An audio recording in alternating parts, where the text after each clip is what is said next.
네, 그러면 등속 원운동 보겠습니다. 등속 원운동은 속력이 일정하죠. 속력이 일정하지만 뭐가 변하는 거냐면 운동 방향이 계속 시시각각 바뀌어요. 그러니까 빠르기는 변하지 않지만 운동 방향 바뀌어서 무슨 운동이야? 얘는 가속도 운동입니다. 라는 거 기억하고, 당연히 가속도 운동이니까 뭐가 작용해? 힘이 작용하는데 그 힘을 구심력이라고 합니다. 구심력 같은 경우에는 물체에서 어디로 작용해요? 원 중심으로 작용하는 게 구심력이다라는 걸 알고 계셔야 되겠죠. 네, 우리가 여기서 당연히 주기와 진동수의 관계도 알고 가야 되는 거는 읽어보시면 될 것 같고요. 요거는 중요하니까 알아두시고. 네, 우리가 이제 새로 배우는 거는 솔직하게 처음 배우는 건 각속도라는 개념이었어요. 각속도는 뭐냐? 단위 시간당 회전하는 각도니까 네, 각을 시간으로 나눠주시면 내가 오메가 각속도였다라는 거였습니다. 그리고 원운동에서 속도 같은 경우에는 원운동의 속도는 우리가 근사를 활용해서 구했는데 이 증명 과정은 생략하고요. 속도는 V는 R 오메가였다 정도 알고 가는 게 좋겠죠. 외워야 되는 것만 얘기하고 갈게요. 그 다음에 각속도와 진동수의 주기 같은 경우에는 우리가 주기가 각속도분의 2파이다. 왜냐? 각속도가 T분의 세타인데 한 바퀴 돌 때 각이 2파이니까 이 각은 다 라디안 각이에요. 그래서 주기는 오메가분의 2파이다. 그리고 진동수는요. 걔의 역수니까 2파이분의 오메가라고 쓰면 되고요. 우리가 여기서 보통 오메가는 2파이 F라고 쓴다라고 했습니다. 그래서 문제를 넘어갈게요. 각속도의 단위는 네, S 인버스 또는 우리가 이런 형태로 표현합니다. 네, 각속도 두 번째 볼게요. 이제 보면 반지름이 20cm래요. 얘가 얘기하는 건 당연히 반지름이 0.2m구나 바꿔주는 게 좋고요. 1초에 5번씩 회전한대요. 1초에 5번씩 회전, 진동수가 5라는 얘기죠. 네, 그럼 됐다. 이제 문제 풀어보자. 각속도를 구하래. 그러니까 각속도 오메가는 우리가 지금 R을 알고 진동수를 할 때 쓸 수 있는 공식은 오메가는 T분의 2파이 또는 2파이 F인데 여기서 뭘 쓸 거야? 2파이 F를 쓸 거예요. 그러니까 2파이에 진동수 5를 곱해서 몇이야? 10파이가 되고요. 단위는 S 인버스. 저는 이렇게 쓰겠습니다. 또는 밑에서 나오니까 요거로 씁시다. 요렇게. 그 다음에 여기서 속력을 구하라. 속력을 구하라는 건 병진 속도의 속력. 이런 V를 구하라 이 말이거든요. 얘는 뭐야? R 오메가니까 우리가 반지름에다 뭐를 곱해주면 돼? 각속도를 곱해주면 돼요. 그래서 곱하면 얘는 2파이 미터 퍼 세크가 됩니다. 그래서 오메가는 10파이, 네, 오메가는 10파이, 각속도는, 속력은 2파이다 라는 거 이렇게 계산하면 된다. 그리고 우리가 이제 각속도를 알았으니까 결국에 뭐를 구할 거다? 네, 가속도를 구할 겁니다. 그래서 원운동에서 가속도는 구심가속도라는 게 존재해요. 구심가속도라는 게 존재하는데 이 가속도를 구하면 우리는 시간에 따른 속도의 변화량의 가속도인데 이 가속도를 봤더니 우리가 뭐였냐면 얘가 네, V가 V 속도 벡터의 각을 곱한 거랑 같아졌어요. 그래서 우리가 얘 같은 경우에 뭐가 되느냐? 네, 델타 T분의 V 오메가 됐고요. 아이고. 네, V 오메가가 되고 왜? 얘가 오메가니까. 근데 우리가 V는 R 오메가라는 거 아니까 우리는 얘를 기억해라. 증명 과정 다 필요 없다. 우리 외우자. R 오메가 제곱이다. 근데 우리가 각속도로 표현할 때 이런데 얘를 속도로 표현하고 싶을 때도 많았죠. 병진 속도로 표현할 때는 오메가가 R분의 V니까 얘를 집어넣으면 네, R분의 V제곱이 가속도였어요. 뭐? 구심가속도. 네, 구심가속도는 그래서 보면 등속 원운동하는 물체의 가속도인데 얘는 뭐에 비례하냐면 네, 반지름에 비례해요. 그 다음에 가속도의 크기는요, 네, 변하지 않아요.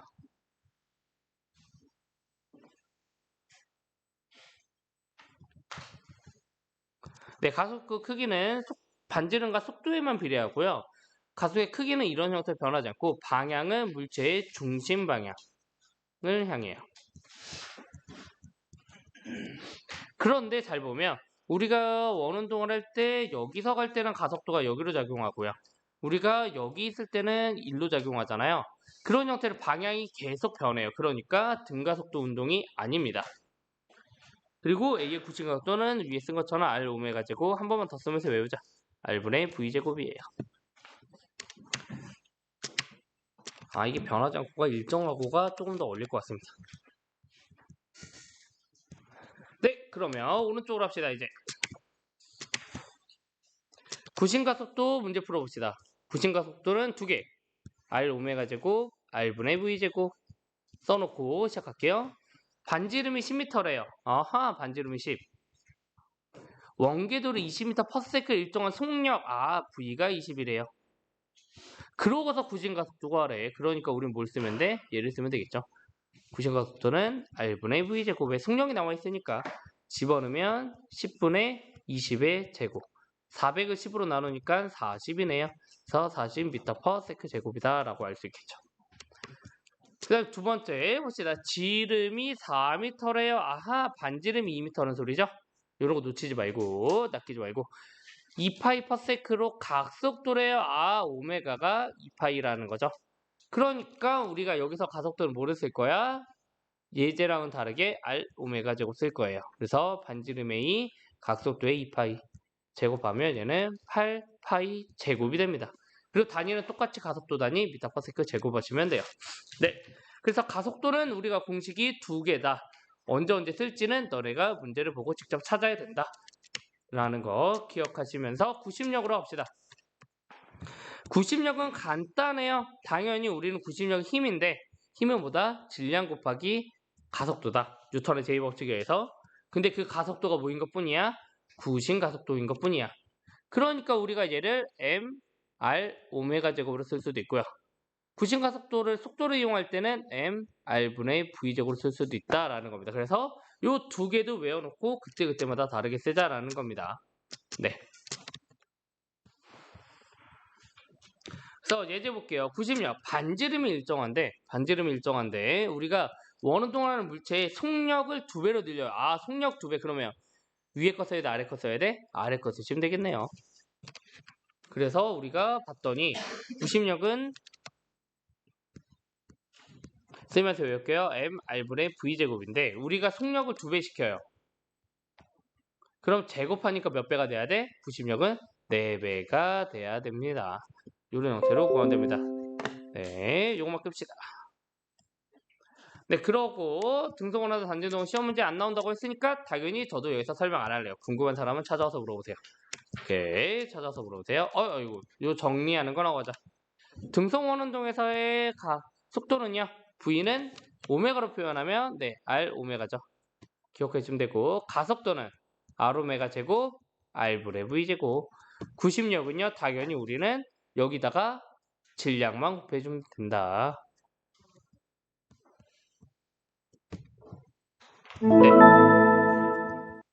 네.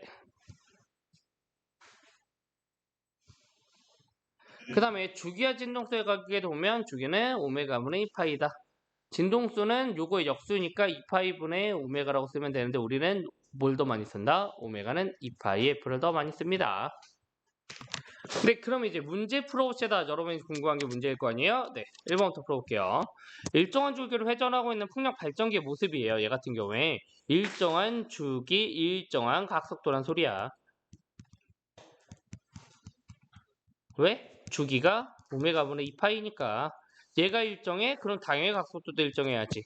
그러니까 각속도라는 건 시간에 따라 각이 변하는 거잖아요. 그러면 A의 각속도나 B의 각속도나 C의 각속도나 전부 다 뭐하다라는 거야? 다 같다라는 거예요. 그러고 나서 이제 문제 풀어보자. 기억에선 속력을 물어봤어요. 그러니까 우리가 떠올라야 되는 거 속력 V는 R 오메가. 그러면 V의 A와 V, B를 비교할 건데 V에는 반지름 A와 오메가 A, 반지름 B와 오메가 B 두 개를 비교하면 되는데 우리가 지금 오메가는 두 개는 같대요. 근데 반지름은 A랑 B 중에 누가 더 커요? B가 더 크네요. 그러니까 두 개 곱한 값도 얘가 크겠죠. 그래서 A가 B보다 크다가 아니라 B가 A보다 크다입니다. 그 다음에 구심가속도의 크기는 C가 B보다 크다라고 물어봤는데 구심가속도니까 당연히 공식 생각나야 돼. 구심가속도는 R 오메가 제곱 R분의 V 제곱인데 얘는 가속도에 대한 이야기 나오니까 뭐를 써야 돼? 얘를 쓸 거예요. 그러면 우리가 B의 가속도는 RB의 오메가 B의 제곱이고요. C의 가속도는 RC의 오메가 C의 제곱인데 결국에는 우리가 얘네 둘은 같다며 가속도는. 그럼 반지름만 비교하면 돼요. 얘도. B랑 C 중에 반지름은 누가 더 커요? C가 더 크네요. 아, 그러니까 여기서 구심가속 크기는 C가 B보다 크다가 맞습니다. 그 다음에 각속도는 ABC 모두 같다. 맞죠? 네, 그래서 답은 니은 디귿이에요. 네, 그래서 포물선 운동이 어렵지 등속 운동 할 만합니다. 네, 두 번째 문제 볼게요. 질량이 2m이고 m인 자동차 AB가요. 반지름이 2R이고 R이래. 아, 질량도 다르고 반지름도 2배네 라는 기억하고, 그런데 속력이 일정하대. 얘랑 속력이 일정하네. 우리가 V를 R오메가로 봤는데 우린 여기서 얘가 일정해요. 근데 얘가 2배 차이 나니까 얘는 당연히 몇 배 차이 나야 돼? 2분의 1배 차이 나야 되겠다라고 느낌이 오는 거예요. 그러니까 우리가 여기서 A의 가속도를 오메가 A라고 두면 얘는 오메가 B는 오메가 A의 몇 분의 1이어야 돼? 얘의 2배만큼 움직여야 된다라는 거야. 왜? VA와 VB가 같다라는 건, 근데 얘는 반지름 2R, 얘는 반지름 R이잖아. 그러니까 오히려 얘는 가속도가 2배여야 되고 가속도가 1배여야 된다 이 말인 겁니다. 네. 그래서 우리가 그러면 오메가 A의 가속도를 내가 오메가, B의 가속도를 2오메가라고 쓰고서 가겠습니다. 그럼 문제 보자. 원바퀴를 한 바퀴 도는데 걸린 시간을 물어봐야 원바퀴 한 바퀴 도는데 걸린 시간 뭐에 대한 얘기야? 주기에 대한 이야기야. 주기는 당연히 오메가분의 2파이죠. 근데 봤더니 오메가 A가 오메가 B랑 비교했더니 오메가 B는 오메가 A의 2배예요. 근데 주기는 그거의 반대잖아. 그러니까 당연히 주기는요. B의 몇 배여야 돼? 2배여야 말이 되겠죠? 그래서 A가 B의 2배다가 맞습니다. 얘는. 그 다음에 구심가속도의 크기 물어보네. 구심가속도 여기서도 쓸 건데 공식을 뭐를 쓰면 돼? 여기는 R분의 V제곱 쓸 거예요. 왜냐면 이 V가 같으니까 두 개 비교할 때 편하거든. 그래서 A의 가속도와 RA의 VA의 제곱, B의 가속도를 비교할 건데 RB의 VB의 제곱. 근데 RA는 2R이고요. V는 V0의 제곱이래요. 얘는 R이고요. 얘는 V0 제곱이래요. 그러니까 당연히 A의 가속도에다가 2배 시키면 뭐가 나와? B가 나온다라는 거 알 수 있겠죠. 그러니까 구심가속의 크기는 B가 A의 2배다. A 2배 했더니 B가 된다. 맞죠? 그래서 니은도 맞습니다. 마지막 구심력의 크기를 물어봤어요. 구심력은요. 가속도에다 뭐만 곱하면 돼? 질량 곱하면 되잖아. 그래서 A의 구심력은 AA 곱해주면 되고, B의 구심력은 B의 가속도 곱해주면 되겠죠. B의 질량에. 그럼 계산해보자. A의 질량은 2m이에요. A의 가속도는 오른쪽에 2R분의 V제곱이라고 만들었네. 그 다음에 B의 질량은 m이에요. B의 가속도는 R분의 V0 제곱이에요. 근데 위에 봤더니 2가 서로 약분되네요. 아, 그러면 mR분의 V제곱, 얘도 mRV0고, 그래서 얘 두 개가 같습니다. 그래서 답은 기억, 니은, 디귿이에요. 네, 3번 볼게요. 네, 등속원 운동을 이런 형태로 뉴턴의 운동법칙을 활용할 수가 있는데요. 예를 들어서 A가 이런 형태로 원운동을 해요. 그럼 당연히 안쪽으로 뭐가 작용해? 구심력이 작용해요. 근데 그 구심력 역할을 하는 건 뭐야? A와 B 사이에 걸려있는 장력인 거야. 그래서 B를 보면 B도 위쪽으로 장력이 작용해요. 근데 B는 당연히 아래쪽으로 뭐가 작용해? 중력이 작용하죠. EMG만큼. 중력 가서 G라 그랬으니까. 그래서 이제 찾아봅시다. 지금 봤더니 B가 정지하고 있다라는 게 힌트예요. 아, B의 작용은 R자임이 몇이어야 된다? 0이어야 된다. 그럼 당연히 아래로 EMG인데 위로 장력. T가 뭐일 수밖에 없어? 아, T가 EMG구나가 만들어져요. 그럼 정리하면 우리가 여기도 지금 장력이 무슨 역할에? 구심 역할을 하는데 얘가 EMG라는 건 얘도 EMG라는 소리죠. 그래서 A에 작용한 구심력 크기는 EMG다가 맞습니다. 그리고 구심 가속도의 크기 물어봐. 구심 가속도는 당연히 힘을 뭐로 나눠주면 돼? 질량으로 나눠주면 되잖아. 그러니까 A의 질량 M으로 힘을 나눠주면 얘는 EMG를 M으로 나누니까 구심 가속도는 몇이에요? G가 아니라 2G여야 됩니다. 그리고 A의 속력을 물어봐요. 중요한 건 속력이야. 아, 그러니까 구심 가속도와 속력의 관계를 보면 되지. 가속도가 2G였는데 우리가 속력이 나와 있는 구심 가속도 공식은 R분의 V제곱이요. 그러니까 V제곱은 넘어가면 2RG고요. V는 여기다 루트 씌워서 루트 2RG가 맞습니다. 그래서 답은 기억 디귿이에요. 네, 세 문제 남았습니다. 오른쪽으로 넘어갈게요. 네.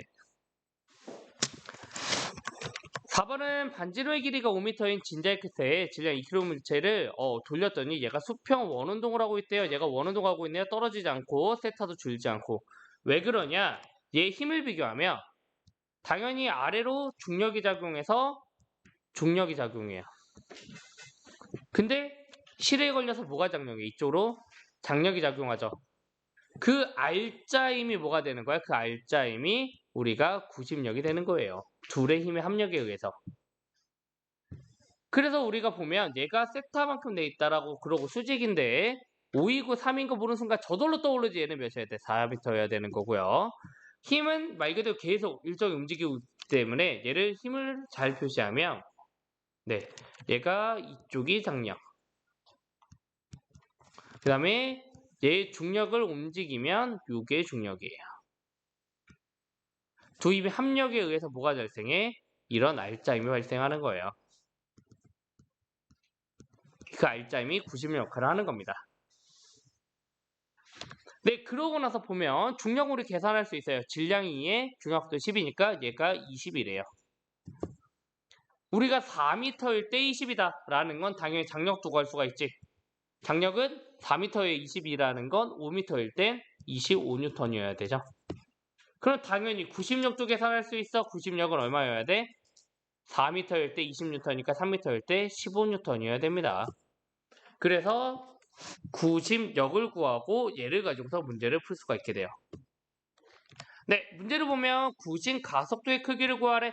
힘을 하는데 가속도 구하래. 당연히 힘을 뭐 해주면 돼? 질량으로 나눠주면 돼요. 힘이 15N인데 질량이 2kg이야. 그러니까 구심 가속도는 7.5m/s 제곱이에요. 그래서 그 다음에 각속도를 구하래. 당연히 가속도 R은 다음에 각속도를 구하려면 가속도는 뭐를 사용해라? R 오메가 제곱. 각속도 이용하는 걸 구하는 거야. 그럼 여기서 반지름이 3이고요. 오메가 제곱이 7.5예요. 그럼 3으로 나누면 얘는 2.5고요. 제곱이. 그럼 얘는 10분의 25니까 오메가는 루트 10분의 5가 나와요. 유리화 시키면 2분의 루트 10이 나옵니다. 그래서 우리는 가속도는 7.5m/s 제곱. 그 다음에 오메가는 가속도는 각속도는 2분의 루트 10 단위는 뭐 퍼세크 이렇게 적으시면 됩니다.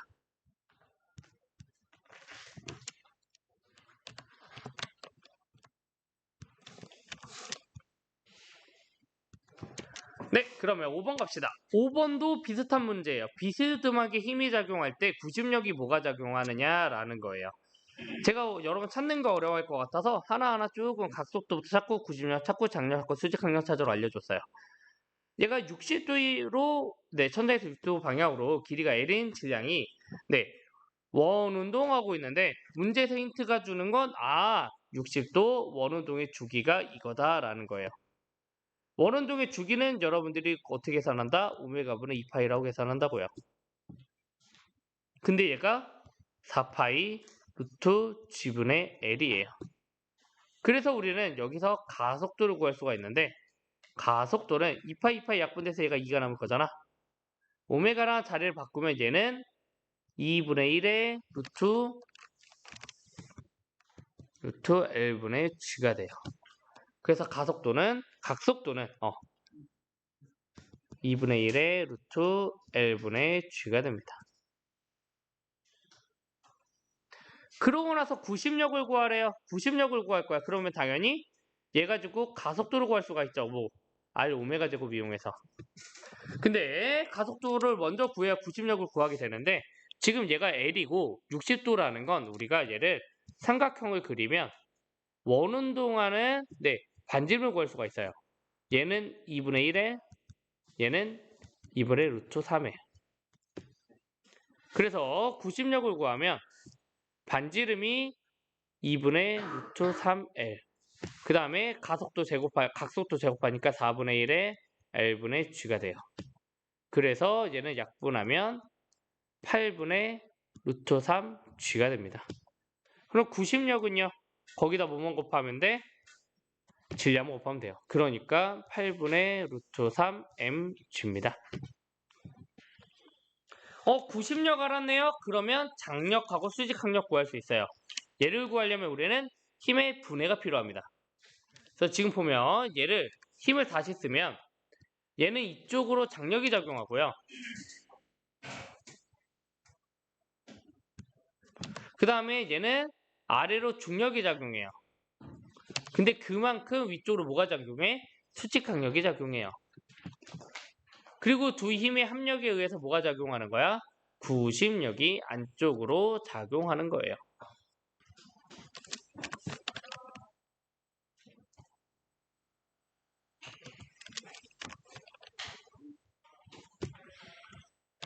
근데 장력부터 구하라는 건 왜 그랬냐면 제가 장력의 크기가 구심력의 크기에 얼마야? 얘다가 루트 3분의 1을 해서 2를 곱해주면 되잖아요. 왜냐? 비율이 이거기 때문에. 지금 얘가 60도인데 이게 장력이고